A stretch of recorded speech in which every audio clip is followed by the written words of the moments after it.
Maganda talaga pag naka-antaw dito. Nakalugay ang buko, no? Pag maputi, tapos maputi ako, tapos nakalugay ang buhok. Ano guys, matanda na ako guys. So, unang tingin ko lang sa'yo. Ang ganda. Ikaw yung ano nila. Guys, so, matanda ako na guys.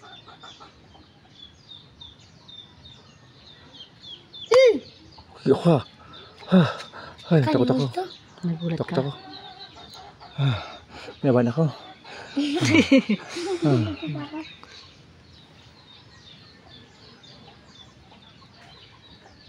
Magtanggal tayo ng puting buhok guys. Oh, yan. Man. Akin ang cellphone ni Papa. Kaya nga, nag-vlog kita. Ninang katapos mo ganyan. Hindi, kaya magagamitin ko. Ito. Nag-upload ako eh. At ang bihira na nga kita mag-upload. Paano kita niyang kikita? Layasan na baby mo ako. Layasan. Hala,